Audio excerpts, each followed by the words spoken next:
우리 한 절입니다. 우리 다 같이 한 목소리로 봉독해 올리겠습니다. 시작. 주의 말씀은 내 발의 등이요 내 길의 빛이니이다. 아멘. 우리 앞뒤 사람에게 인사합니다. 주님의 이름으로 사랑하고 축복합니다. 오늘 예배당에 나오고 싶어도 나오지 못한 우리 정진이 안수 집사님 가족 침상위에서도 또 질병과 싸우고 수술하고 회복하는 이 과정 속에서도 주의 말씀을 묵상하고 날마다 교회 공동체를 생각하며 또 동역자들을 위해서 기도하는 우리 정진이 안수 집사님의 그 믿음 위에 하나님의 한량없는 은혜가 있기를 주님의 이름으로 축원합니다. 서울에 잠깐 올라가셔서 함께 예배드리고 있는 우리 김태영 집사님, 김예림 집사님 가족 위에도 하나님의 한량없는 은혜가 있기를 주님의 이름으로 축원합니다. 오랫동안 말씀을 묵상해 오면서 처음에는 마치 매일 빠짐없이 숙제를 해야 한다라는 그런 부담감 같은 것이 있어서 중압감에 시달리기도 했습니다. 누구나 중압감에 시달리는 시기가 있어요. 그것을 이겨내야 내 마음, 내 몸에 착 달라붙습니다. 내 삶에 딱 달라붙어요. 마치 내 삶의 일부인 것처럼 느껴집니다. 그런데 그 중압감을 이기지 못하면 결국은 그것을 내 것으로 만들지 못하는 거죠. 그런데 말씀을 묵상하면서 하나님의 말씀은 밭의 감추인 보화라는 생각이 들었습니다. 이 밭의 감추인 보화라는 이 말씀이 어디에 나오죠? 마태복음 13장 44절에 나와 있는 말씀입니다. 자, 천국은 마치 밭에 감추인 보화와 같으니 사람이 이를 발견한 후 숨겨두고 기뻐하여 돌아가서 자기의 소유를 다 팔아 그 밭을 사느니라. 자, 이런 기쁨 누려보신 적 있으신가요? 예수 믿으면서 신앙생활 하면서 이런 기쁨 누려본 적 있나요? 밭을 파다가 엄청난 금괴를 발견했어요. 그 밀려오는 감동, 그 밀려오는 감격, 그것을 살짝 덮어놓고 내가 이 땅을, 아마 소장농이었던 것 같아요. 이 땅을 내가 내 모든 재산을 다 주고라도 이 땅을, 이 밭을 사야 되겠다라는 그러한 마음, 그런 기쁨 누려보신 적 있느냐는 거죠. 천국은 마치 밭에 감추인 보화. 제겐 하나님의 말씀이 천국을 맛볼 수 있는 유일한 길이었습니다. 그리고 지금도 그것을 확신하고 있어요. 그래서 스스로 말씀 묵상을 하면서 하나님과의 깊은 교제 가운데로 나오지 못한 분들은 우리가 장차 가게 될 천국이 어떤 곳인지를 경험할 수 없습니다. 모델하우스에 가보지 않고 내가 이사갈 아파트가 어떻게 되어 있는지를 어떻게 알겠습니까? 그러면 성경 연구를 하는 사람들은 모두 믿음이 좋고 천국을 맛본 사람들이겠구나. 마태복음에 나온 사람들과 같이 모든 것을 걸고 하나님의 기뻐하시는 일을 하겠구나 하는 생각을 하실 수 있는데요. 성경 연구한다고 해서 신앙이 좋은 거 아닙니다. 신학은요, 하면 할수록 건조해집니다. 신학이라는 과정은 말 그대로 학문적으로 기독교를 대하는 과정이에요. 학문적으로 기독교를 배우는 과정이 바로 신학의 과정입니다. 그런데 의외로 여기에서 끝나버리는 분들이 참 많아요. 여기에서 끝나면 뭐만 남아요? 지식만 남습니다. 문제는 지식만 남으면 내 마음이 사막과 같이 돼요. 지식을 습득하는 과정에서 내 영혼이 소진되기 때문이죠. 그래서 이기적이고 공격적이고 강압적이고 가르치려고 들고 성경 지식을 팔아서 자기 욕심을 채우려고 합니다. 이게 지식에서 끝나버린 사람들의 특징이에요. 하지만 묵상의 과정은 달라요. 성경을 지식적으로 대하는 과정이 아니라 삶의 일부로 대하는 과정이기 때문입니다. 하나님의 말씀을 지식으로 대하는 것이 아니라 내 삶의 일부로 대하는 과정이 바로 묵상이더라는 거죠. 즉 신학은 지식적인 부분을 배우지만 묵상은 말씀이 삶에 적용되며 은혜와 능력으로 나타나게 되는 것을 경험하게 되더라는 것입니다. 그래서 말씀 묵상, 즉 하나님의 말씀을 오늘 9절에 나오는 시인의 표현대로 읊조리며 느끼고 깨달은 것은요, 자신의 삶에 실천하는 과정 속에서 부어지는 은혜와 내가 생각했던 한계를 뛰어넘게 하신 그 하나님의 능력을 경험하는 것이야말로 세상이 줄 수 없는 기쁨을 얻고 가치를 깨닫게 하더라는 것입니다. 오늘 우리가 마주하고 있는 시인이 바로 그런 사람, 우리는 이런 사람을 바로 시편 119편에 나오는 이런 사람을 성령 충만한 사람이라 이렇게 말합니다. 오래전에, 그러니까 약 45년 전쯤, 제가 어렸을 적에요, 전남대학교 사택에 살았습니다.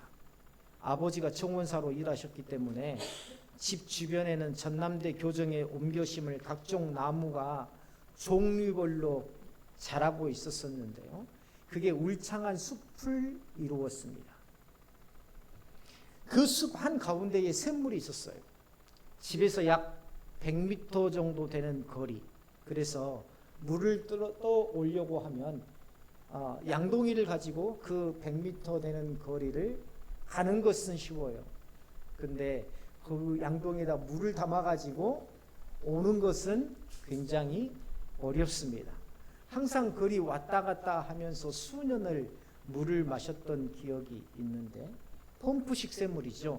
그곳에서 손으로 펌프질을 해서 지하 깊은 곳에서 물이 나오면 받아다가 식수로 쓰고, 그곳에서 어머니는 빨랫감을 가져가셔서 그곳에서 빨래를 하시고, 가끔 지나가는 사람들이 펌프가 있는 것을 보고 다가와서 물을 한 바가지 달라고 해서 물을 마시곤 했는데요. 마시는 사람들마다 너무 물이 시원하고 맛이 좋다고 감탄을 연발했습니다. 그런 말을 들을 때마다 저는요, 의식적으로 그 사람들이 가고 나서 다시 물을 바가지에 담아서 한 번씩 마셔보곤 했어요. 저렇게 감탄을 하는데 무슨 물맛이 어떻길래 그러지? 항상 마셨는데도 불구하고 또 바가지로 물을 받아서 마셔보곤 했습니다. 그 물이 그 물인데 무슨 물이 맛있다고 하나? 사람들은 물을 줘서 고맙다는 표현을 그렇게 하는가 보다 라고 생각했습니다. 그런데 세월이 흐르고 나서야 깨닫게 됐어요. 그때 그 사람들이 감탄했던 것은 단지 물맛이 아니었다는 것. 길을 걷다가 마른 입술에 시원하게 적셔주는 한 모금의 물, 갈증, 그것이 더욱더 물의 맛을 좋게 만들었다는 거죠. 그들의 몸을 식혀줄 뿐만 아니라 마음까지도 시원하게 해주는 그러한 경험, 아무 대가 없이 퍼올려 마실 수 있었던 그 샘물처럼 하나님의 말씀도 그렇습니다. 말씀은 언제나 그 자리에 있어요. 누구든지 말씀 앞에 나오면 갈증을 해결받을 수 있습니다. 늘 가까이에 있어서 흔하게 여겨질 수 있지만 그 말씀을 필요로 하는 사람에게는 생명과도 같은 귀한 은혜가 있더라는 것입니다. 저는요, 당시에 너무도 당연하게 샘물 곁에 살면서도 그 물의 가치를 충분히 깨닫지 못했습니다. 마치 성경을 매일 접하고 말씀을 읽으면서도 그 말씀의 생명력과 능력을 깨닫지 못한 우리들의 모습과 같은 것이죠. 그런데 누군가 그 물을 마시고 감탄하면서 기뻐하는 모습을 보고 나서야 제가 한번 물을 떠보고 본 것처럼 나도 다시 한번 그 물의 가치를 느껴보려고 한 모금 마셔보았듯 말씀을 사모하면서 감동하는 이들을 바라보면서 우리도 다시금 말씀의 깊이를 헤아리고 은혜를 갈망하게 되더라는 것입니다. 오히려 말씀은 가까이 있을 때요, 그 가치를 잊기 쉽습니다. 하지만 이 말씀 속에는요, 우리를 살리는 하나님의 능력이 담겨져 있어요.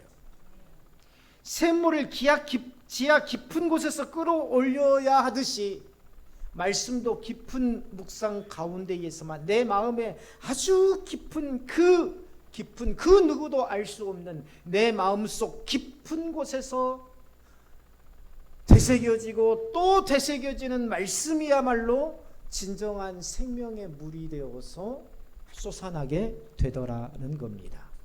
그게 바로 시인이 오늘 성경에서 말하는 읍조리다라는 의미예요. 반복적으로 펌프질하듯 그 말씀을 매일같이 읊조리며 사는 자는 단지 이론적인 신앙이 아니라 진정으로 성령 충만한 자로서 세상 속에서 넘쳐나는 그 생명을 다른 사람들과 더불어서 나누는 자가 될 것이다. 그렇습니다. 시인은 그 깊은 생수를 날마다 마시며 살았고요. 또 자신 속에서 넘쳐나는 생수를 주변 사람들에게 나누어 주었습니다. 왜 하나님의 말씀을 주변 사람들에게 전하지 못합니까? 왜 전도하지 못합니까? 넘쳐나지 않으니까 그래요. 내 속에서 뭐가 넘쳐나지 않아요? 내 심령 깊은 곳에서 말씀을 되새기고 또 되새기며 그 속에서 솟구쳐 올라오는 생명수를 내가 경험해 보지 못했거든요. 나 마시기에도 힘들어요. 나 마시기에도 부족해요. 그러니 남한테 떠서 전해줄 여력이 없는 겁니다. 사랑하는 동역자 여러분, 말씀을 묵상하시기를 바랍니다. 그 속에서 생명수로 넘쳐나는 그 하나님의 은혜를 경험하시기를 바랍니다.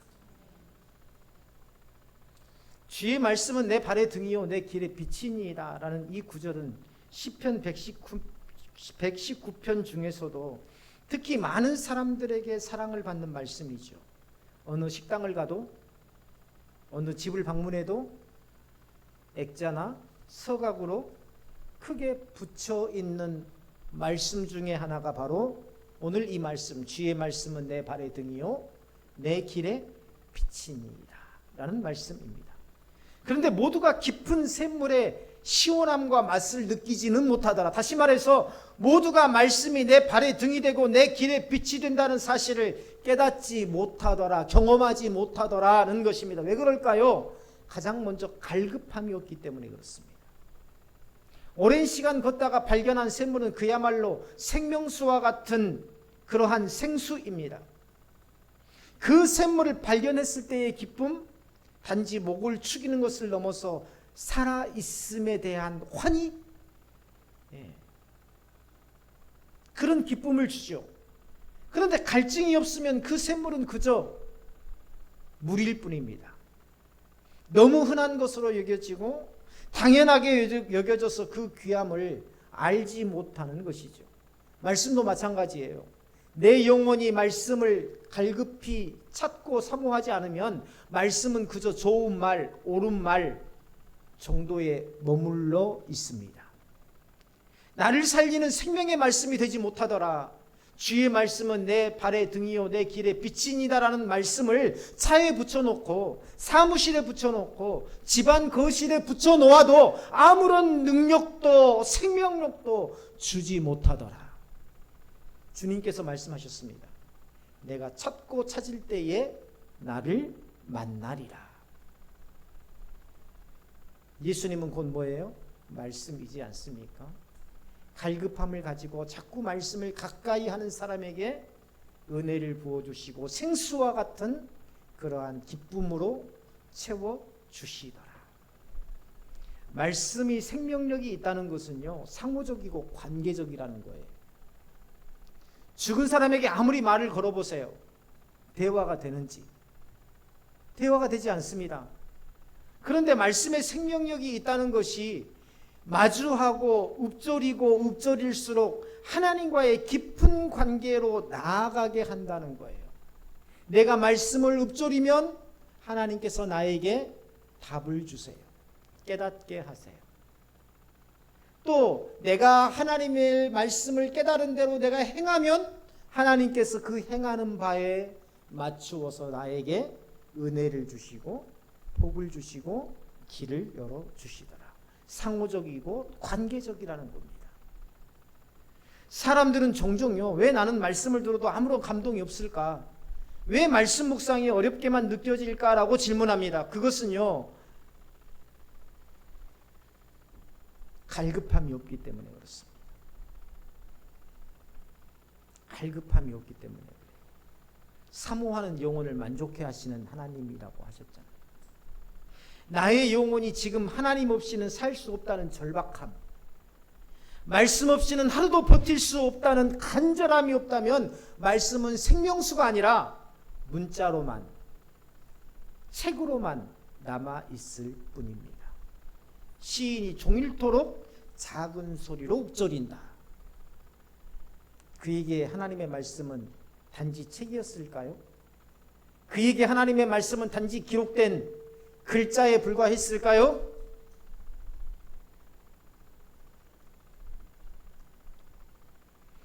시인은 그만큼 영혼의 갈증을 느끼고 있었습니다. 말씀을 놓치면 넘어질 수밖에 없다는 절박함이, 말씀을 붙잡지 않으면 내가 이 세상을 살아갈 수 없다는 그 절박함이 시인에게 있었던 것이죠. 또 말씀이 등과 빛이 되기 위해서는 이 말씀에 나를 비추려는 의지가 있어야 됩니다. 하나님의 말씀이 나를 인도하는 빛이 되면 내 뜻이 아니라 하나님의 뜻 앞에 나를 드러내야 됩니다. 그런데 많은 사람들이요, 말씀을 삶의 지침으로 받기보다는 내가 옳다고 여기는 길을 합리화하기 위한 도구로 사용할 때가 많아요.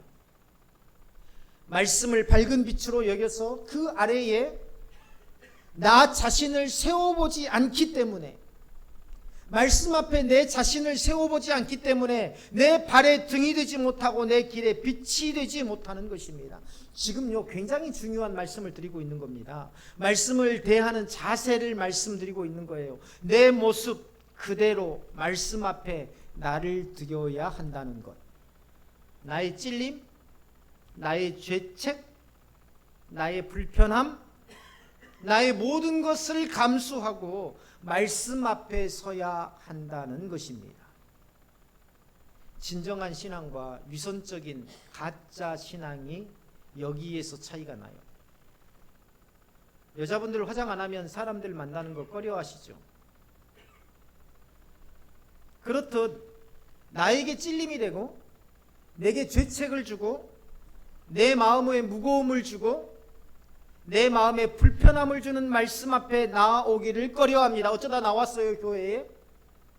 그런데 그날따라 목사님이 마치 나를 노려보듯 쳐다보고 계속 나에 대해서 공격적인 말씀을 하는 것 같습니다. 아, 이 교회는 내가 다닐 교회가 아닌 것 같다. 나하고 안 맞는 것 같아. 자신의 죄책을 피하는 겁니다.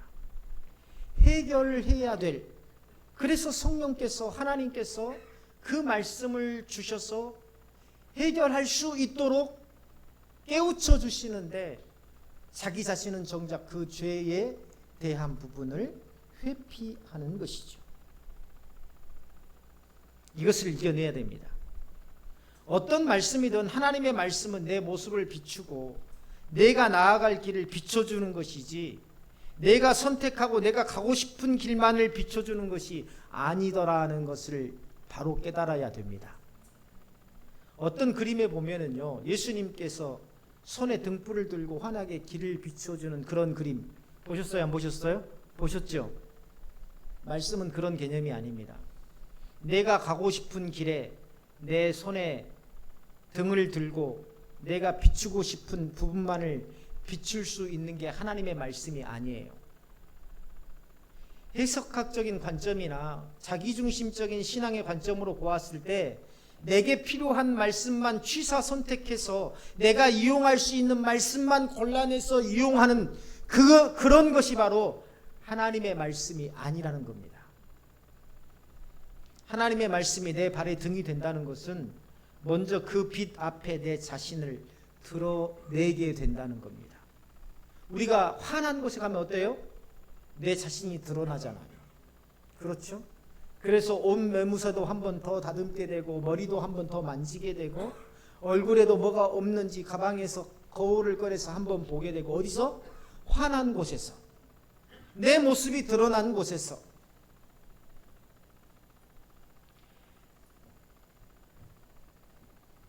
그리고 그 빛은 내가 가고 싶은 길만을 골라서 비추는 빛이 아니라 올바로 분별할 수 있는 길이 어디인지를 비춰주는 빛이 되더라는 것이죠. 말씀이 나를 인도하려면 그 말씀 앞에서 나의 자아가 꺾여야 됩니다. 말씀은 거울과 같아서 나의 어두운 속을 낱낱이 드러내기도 해요. 그렇기 때문에 진정 말씀을 묵상한다는 것은 내 뜻을 내려놓고 하나님의 말씀을 따르려는 내면의 결단이 동반되어야만 가능한 일입니다. 시인이요 말씀 앞에서 지혜와 명철을 놓고 대적들의 간교한 괴계를 꿰뚫어 볼 수 있었던 것, 우리가 말하는 것처럼 탁월한 영성이 있어서가 아니라 말씀 앞에 나아갔기 때문이고 말씀이 옳고 그른 것을 분별할 수 있도록 비춰주었기 때문입니다. 우리가 영성이라고 하면은요 어떤 신비로운 것인 줄 알아요. 그렇죠? 저 사람 영성이 있어 그러면 저 사람 뭔가 신비로운 그런 것이 있는 사람인 줄로 인식합니다. 그런 영성이라고 하면은요 무당들이 훨씬 더 영성이 있습니다. 영성은 신비로운 게 아니에요. 뭔가 그 사람을 보면 그 사람의 미래를 알고 과거를 알아맞히고 신비로운 분위기가 연출되고 그런 게 영성이 아니더라는 거예요. 영성의 참된 의미는 뭐냐? 하나님과의 인격적인 관계 속에서 말씀에 순종하며 살아가는 삶의 태도입니다. 다시 말하면 하나님의 말씀을 읽고 묵상하면서 그 말씀대로 살려고 몸부림치는 그 모습이 바로 진정한 영성의 본질이에요. 이것을 한마디로 말하면 뭐냐면 묵상입니다. 말씀은 가르치는 게 아니라 나누는 거예요. 신약에 보면 예수님께서 가르치셨다라는 표현이 자주 등장합니다.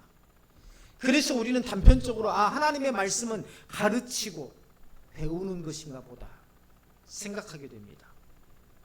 그래서 목사는 말씀을 어떻게 하는 사람? 가르치는 사람. 성도는 말씀을 배우는 사람. 이렇게 단정 지어버립니다. 야고보서 3장 1절에 보면은요 이런 말씀이 있어요. 내 형제들아 너희는 선생된 우리가 더 큰 심판을 받을 줄 알고 선생이 많이 되지 말라 말씀하고 계십니다. 질문해 볼게요. 여기서 선생은 말씀을 가르치는 사람이 맞습니까? 야고보서에서 나오는 이 선생은 말씀을 가르치는 사람이 맞습니까? 다시 질문해 볼게요. 그러면 만일 선생이 말씀을 가르치는 사람이 맞다면 그는 말씀을 가르칠 만한 완벽한 사람입니까? 그렇잖아요. 이 말씀은 신구약 66권 하나님의 말씀은 완벽하고 완전한 진리입니다. 이 진리를 해석하고 그 뜻을 해석하려면 어때요? 완벽해야 됩니다. 완전해야 됩니다. 하나님의 말씀은 완전하고 완벽한데 그 말씀을 가르치는 사람이라면 그 사람이 완벽해야 완벽한 해석을 하고 완벽한 해석대로 가르칠 수 있는 거예요. 여기에서 신앙적 오류가 생기는 겁니다.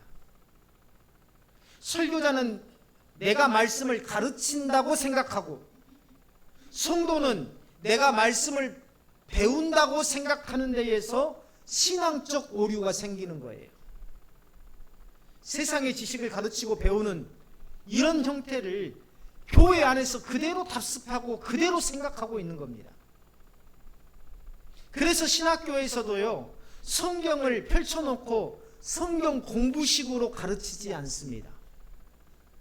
성경을 볼 수 있는, 성경을 이해할 수 있는, 분별할 수 있는 그러한 틀을 가르쳐 주는 거지, 성경을 펼쳐놓고 이 말씀은 이런 뜻입니다, 이 말씀은 이런 뜻입니다 라고 가르쳐 주지 않아요. 예수님께서 가르치시다라고 할 때 이 가르치다라는 말은요, 헬라어로 디다스코라고 합니다. 따라서 한번 해볼까요? 디다스코. 이 가르치다라는 헬라어예요.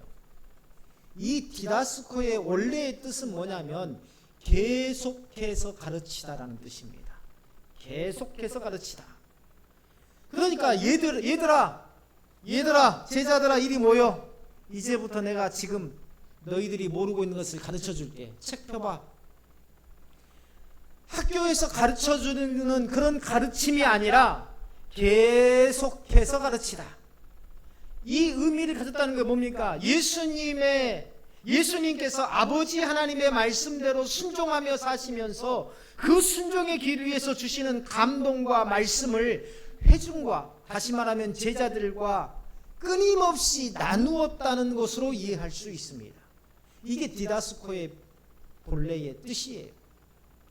다시 말하면 예수님께서 가르치셨다라는 것은 예수님께서 하나님의 뜻을 받아서 이 세상에서 살면서 그 걸어오신 가운데에 경험하셨던 하나님의 은혜를 어떻게 하셨다? 제자들에게 나누셨다. 이게 바로 디다스코의 진정한 의미예요. 우리가 가르치려고 하는 사람들에게서 상처를 받습니다.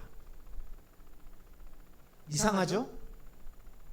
가르치려고 하는 사람들에게서 상처를 받아요. 가르치는 사람은요, 다 너희들 잘 되라고 하는 소리야. 그러면서 가르칩니다. 그런데 왜 상처를 받을까요? 그 가르치는 사람이 그 말씀을 가르칠 만한 삶의 모습도 자격도 없다는 것을 가르침을 받는 사람들이 알았을 때 그 가르침은 오히려 효과가 있는 게 아니라 반발심을 일으키게 되더라. 역효과가 나더라. 그 가르침이 오히려 내 속에서 거부감을 일으키게 되는 거예요. 마치 상한 음식이나 먹기 싫은 음식을 먹으면 나도 모르게 욱 하고 토해내려는 그러한 자연적인 반응과도 같은 것이죠. 그래서 야고보서에서 내 형제들아 너희는 선생된 우리가 더 큰 심판을 받을 줄 알고 선생이 많이 되지 말라 한 말씀은 너희는 입으로만 가르치는 선생이 되지 말라는 것입니다. 진정으로 예수님과 같이 계속해서 가르치는 사람, 무엇을 통해서? 삶을 통해서 계속해서 가르쳐주는 그러한 디다스코, 그런 가르침을 주는 사람이 되어라는 것입니다. 입술로만 가르치려는 선생이 되지 말라는 강력한 경고의 말씀이라고 할 수 있어요. 시인이요, 주의 말씀은 내 발의 등이요 내 길의 빛이니다라는 이 말씀이 우리에게 말씀은 이런 것이다라는 일종의 가르침인가요? 오늘 이 시편 119편 105절에 나오는 이 말씀이, 주의 말씀은 너의 길의 빛이야? 너의 발의 등이야? 잘 외워도? 잘 알아도? 이런 가르침인가요? 아니에요. 자기의 경험, 말씀과 동행하며 하나님과 동행하며 자기가 경험했던, 자기가 은혜 받았던 것을 지금 우리에게 나누고 있는 것입니다. 가르침이 아니라 나눔이라는 거예요. 말씀 앞에서는요, 자신을 낮추고 순종하며 살았던 시인이 자신의 삶 속에서 역사하고 경험된 말씀에 대한 감동을 고백하고 있는 겁니다. 내가 말씀을 붙들지 않고 사람을 붙들려고 하면 사이비에 빠지게 돼요. 어떤 관계에서?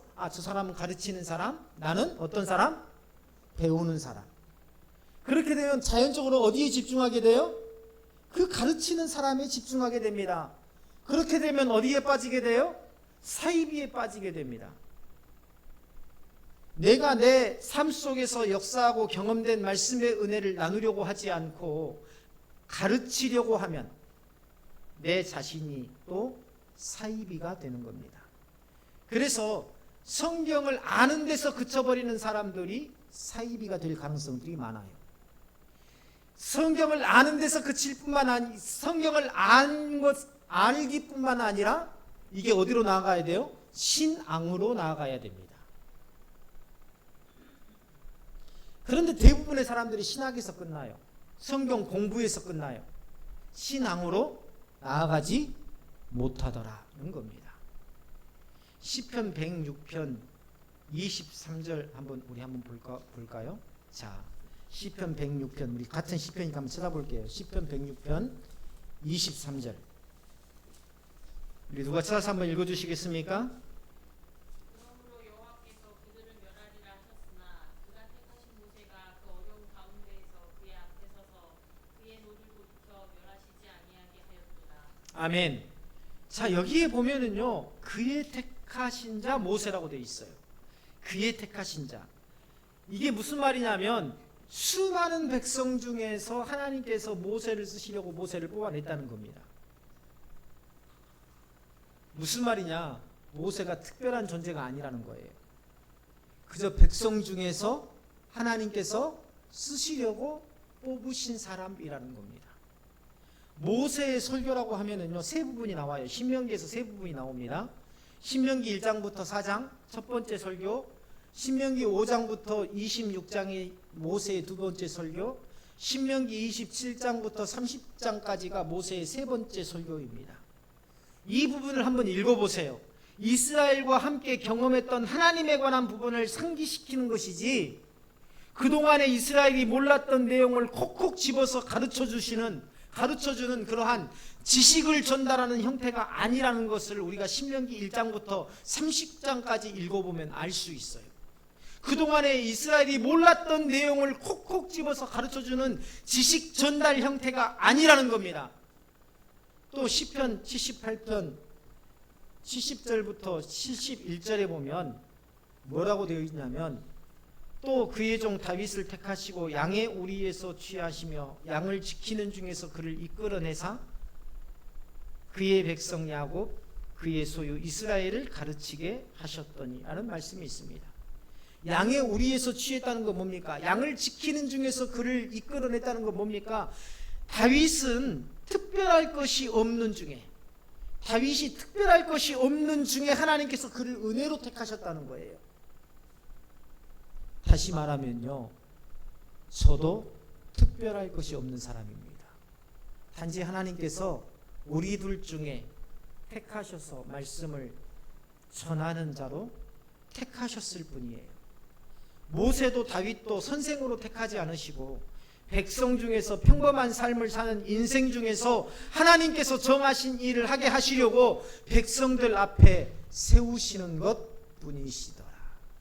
그래서 자신의 삶을 나누지 않는 자는 진정한 선생이 될 수 없습니다. 진정한 지도자가 될 수 없습니다. 예전에 동대문에서 사역할 때에 주일학교 학생이 저한테 찾아왔어요. 전도사님, 저 봤어요. 뭘 봤는데 말을 안 해요. 저 봤어요. 뭘 봤는데 선생님이요. 우리 선생님이요. 주일학교 선생님을 말하는 겁니다. 우리 선생님이요. 술 마시는 거 봤어요. 그 가르침이 그 아이에게 어떤 의미일까요? 우리 가정 안에서 우리가 아이들을 가르침이 우리 자녀들에게 어떤 의미일까요? 최소한 완벽하지는 못할지라도 내가 디다스코가 되기 위해서 지속적으로 보여주는 내 삶을 통해서 보여주는 그러한 가르침이 되기 위해서 노력하는 모습은 보여주어야 하지 않을까요? 그게 바로 지식을 넘어서 신앙이 되는 것입니다.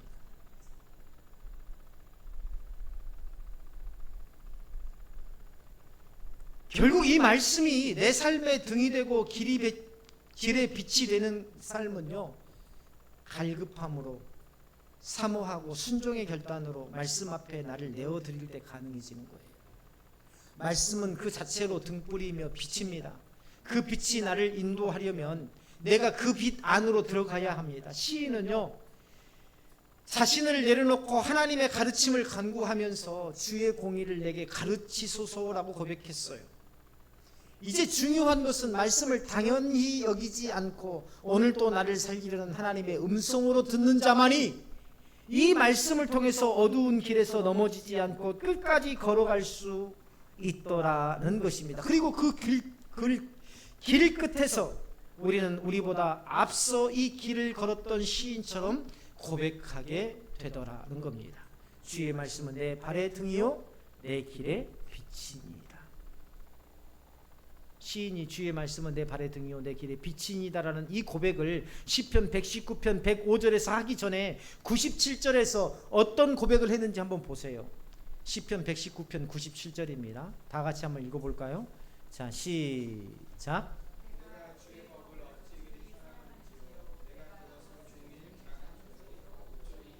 자, 이 고백 속에 단지 말씀을 많이 읽는다는 의미가 아닙니다. 여기서 작은 소리로 읊조리나이다 라는 표현은요, 히브리어로는요 하가라고 합니다. 하가. 이 말씀이 뭐냐면 반복적으로 생각하고 곱씹어 본다는 의미예요. 다시 말하면 옆 사람이 들리지 않게 나 혼자만, 다시 말하면 하나님과 나와의 1대1 관계를 말하는 겁니다.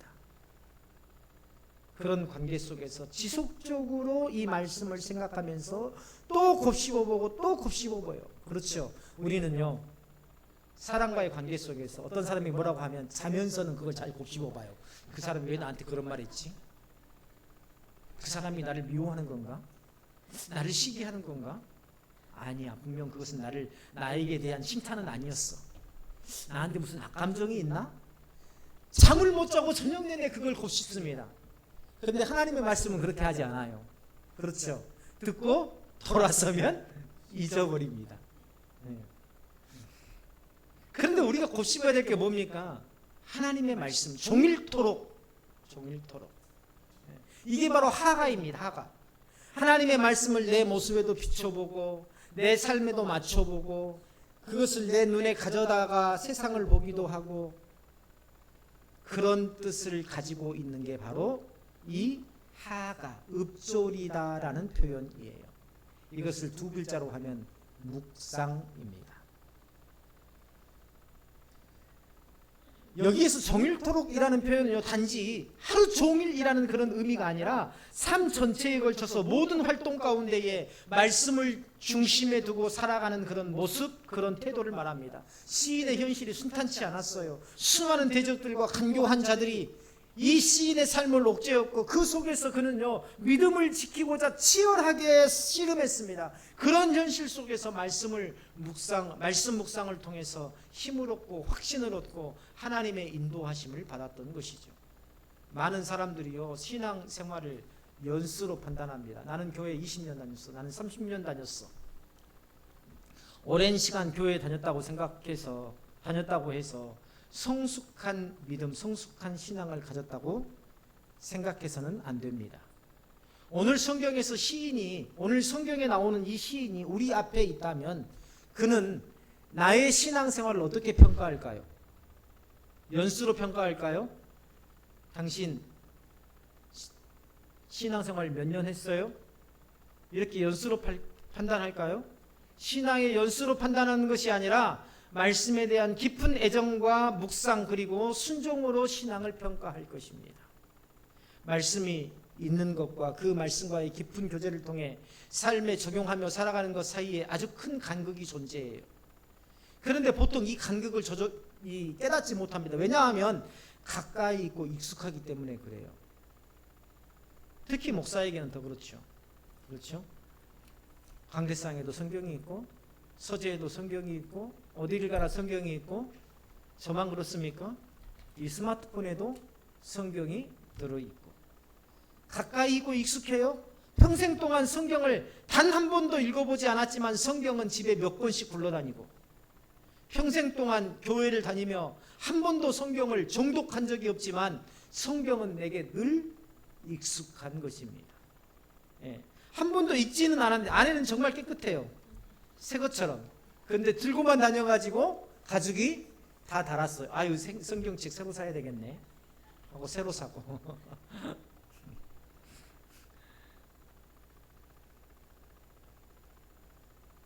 그래서 간격이 좁혀지지 않아요. 그 간격이 좁혀지지 않는 겁니다. 우리 주변에 항상 열린 문이 되어서 성경은 존재하지만 그 문을 열고자 하는 필요성도 의지도 없는 거예요. 시인은요, 그 간격을 좁히며 살았던 사람입니다. 말씀을 지식으로만 쌓지 않고 그 말씀이 자신을 붙들고 이끌도록 말씀에 순종하며 살았어요. 98절에 보세요. 98절에 보면 시인은 정말 대단한 고백을 합니다. 말씀이 단지 문자적으로만 기록된 것이지만 기록된 것으로만 끝나지 않았다는 것을 분명하게 고백하고 있어요. 98절 다 같이 한번 읽어볼까요? 98절입니다. 시작.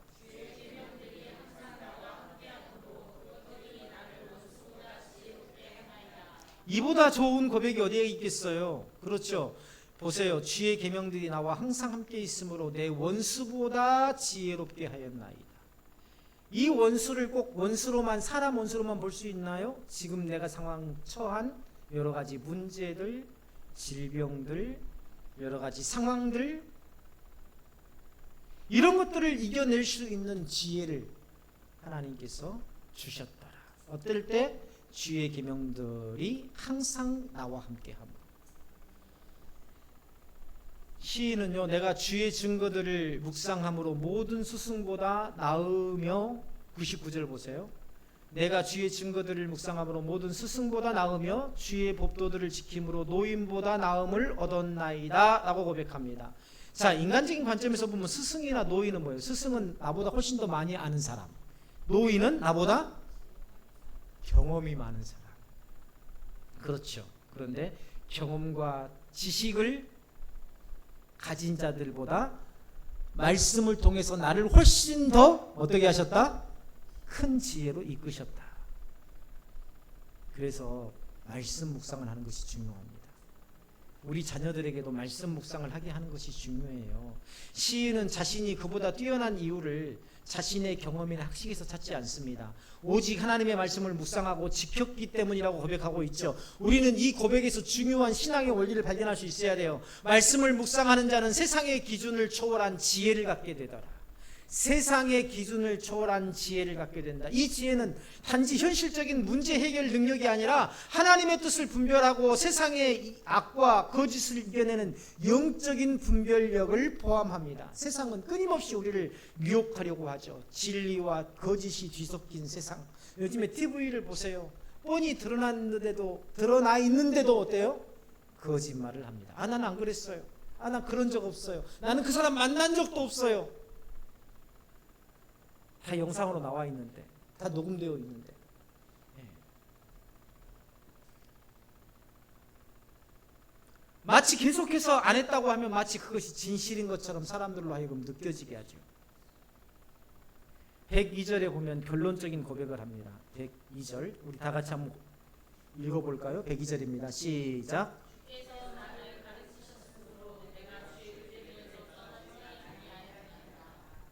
아멘. 자, 여기에서 가르치셨다라는 표현이 나오죠. 또 아까 헬라어에서 가르치다라는 표현이 뭐라 그랬죠? 예, 디다스코라는 표현. 그 다른 의미입니다. 여기에서 가르치다는 다른 표현이에요. 뭐냐면 히브리어로 호레탄이라는 말인데요. 화를 쏘아서 적중시키다라는 의미를 가지고 있습니다. 따라서 해봅니다. 화를 쏘아서 정확히 적중시키다. 자, 시인은요, 지금 자신의 삶의 승리의 근원이 바로 말씀 묵상에 있다는 것을 고백하고 있습니다. 왜 그럴까요? 그 말씀이 내가 가야 될 그 목적지를 분명하게 어떻게 해요? 화살처럼 쏘아서 적중시켜가지고 그 지점을 정확하게 알게 하셨다라는 말입니다. 그래서 103절에서 시인은요, 주의 말씀의 맛이 내게 어찌 그리 단지요? 내 입에 꿀보다 더 단이 이다라고 고백하고 있습니다. 꿀보다 더 단 말씀이라는 고백, 그 어떤 세상의 기쁨도 하나님의 말씀에서 나오는 그 만족과 그 기쁨과 그 감사와 비교할 수 없다는 고백이죠. 우리는 바빠요. 시간은 늘 부족하고 해야 될 일은 넘쳐납니다. 그러나 그 속에서 말씀이 단지 의무가 되거나 때우듯이 읽는 일로 전락해서는 안 됩니다. 제가 우리 권사님한테 물어봤던가요? 왜 희수가 요즘에 말씀 묵상을 띄엄띄엄 올리는 것 같아요? 권사님이 그래, 우리 희수는요 말씀 묵상을 하면 30분 갖고 안 된대요. 그렇게 이야기하더라고요. 그만큼 깊이 있게 묵상한다는 겁니다. 그냥 수박 거달기로 그렇게 하는 거구나 하고 그냥 글 중에서 옮겨서 적는 것이 아니라 정말 한 번을 하더라도 굉장히 깊게 내 심령 속에서 그 말씀을 되새기고 또 되새기고 그렇게 하더라. 시인의 고백처럼 말씀은 삶의 모든 순간마다 기억되고 적용되어야 됩니다. 말씀을 기억한다는 것이 단지 암송하는 것이 아니라 그 말씀이 삶의 기준이 되고 판단의 기준이 되고 결정의 기준이 되는 거죠. 그렇게 살아갈 때 우리 삶은 혼란 속에서도 방향성을 잃지 않더라. 호레타니가 되더라. 다시 말하면 히브리어로 호레타니 뭐예요? 활을 쏘아서 정확하게 적중시키다 라는 뜻. 목사의 삶에 한정되지 마시기를 바랍니다. 부탁을 드립니다. 무슨 말이냐면 목사가 일주일에 한 번 주일 오전에 설교하는 그 설교로 내 삶의 신앙의 지침을 삼지 말라는 거예요. 그러면 목사의 삶의 테두리 안에서만 신앙생활을 하게 됩니다. 목사님이 그랬어. 목사님이 그거 하지 말해. 목사는 여기 계신 우리 동역자분들의 주인이 아닙니다. 광대하시고 어디서나 계시고 사람에게 제한받지 않으시고 역사에 제한받지 않으시고 전능하신 하나님의 능력과 은혜를 경험하는 풍성한 신앙생활을 하시기 위해서 말씀 안으로 나를 던져 넣으시기를 바랍니다. 힘들어요. 힘든 과정입니다. 그런데 그 과정을 이겨내야 됩니다. 익숙해질 때까지 여러 번 곱씹어서 내 영혼의 입에서 단맛이 느껴질 때까지. 요즘에 제가 투덜이가 됐습니다. 우리 아내가요, 싱겁게 먹어야 된다.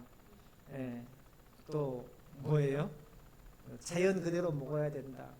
그래서 가지도 그냥 아무것도 안 하고 쪄가지고만 주고 호박도 쪄가지고만 주고 먹는데 뭐 맛이 있어야 느껴지지. 그렇잖아요. 아무리 건강이 좋아도 뭔가 맛이 있어야 되잖아요. 그렇죠? 그래서 그냥 밀어 넣는 거죠. 뭐 그냥 그렇게 하는데 그게 아니에요. 제가 잘못하고 있는 겁니다. 그렇죠? 이것을 씹으면 씹을수록. 그런데요, 참 신기한 게 뭐냐면 처음에는 힘들더라고요. 갑자기 제가 제일 좋아하는 게 뭐냐면 국밥 같은 거, 순대국밥, 돼지국밥 이런 거 기름기 둥둥 떠 있고 고춧가루 이렇게 돼 있고 고추기름 떠 있고 하는 그런 것들 얼마나 맛있어요. 그렇죠? 그런 것들만 먹다가 김치찌개, 그것도 그냥 김치찌개가 아니라 돼지 비계가 듬뿍듬뿍 들어간 그런 김치찌개만 먹다가 양념이 하나도 안 되어 있는 거, 간이 하나도 안 되어 있는 그런 야채를 삶아가지고 먹으려고 하니까 처음에는 정말 견디기 어렵더라고요. 근데 지금은요, 그 맛을 조금씩 느끼기 시작해요. 그 맛을. 왜요? 왜 그렇습니까? 왜 그걸 먹습니까? 예? 몸에 좋으니까요? 그 정도 갖고는 못 먹어요. 그 정도 마음 가지고는 못 먹습니다. 절박하니까 먹는 거예요. 절박하니까 먹는 거예요. 아직도 힘들어요. 힘들어요. 나 정말 힘들어요. 근데 절박하지 않아요. 왜요? 절박하면 말씀 안에 나를 던져놓거든요. 아직도 절박하지 않으니까, 아직도 내 힘으로 뭔가를 할 수 있으니까 말씀에 내 자신을 맡기지 못하는 겁니다. 말씀을 묵상하는 것은 하나님과 동행하는 삶이에요. 말씀은 단순히 문자로만 기록된 게 아닙니다. 성령의 감동으로 쓰인 하나님의 뜻이고, 그 말씀을 읽고 묵상하는 것은 곧 하나님과 대화하는 일이고, 하나님은 말씀을 통해서 우리에게 말씀하시고 우리를 훈련시키며 인도하시는 것입니다. 사랑하는 동역자 여러분, 목사의 주일에 한 번 듣는 설교로 내 신앙을 제한시키지 마십시오. 목사보다도 더 영성 있는 하나님의 백성으로, 자녀로 날마다 성장해 나가시기를, 오히려 목사가 보고 도전받고 감동받는 그런 삶으로 세워져 가시기를, 무엇을 통해서? 말씀 묵상을 통해서 그렇게 되어지시기를 주님의 이름으로 축원합니다. 기도하겠습니다.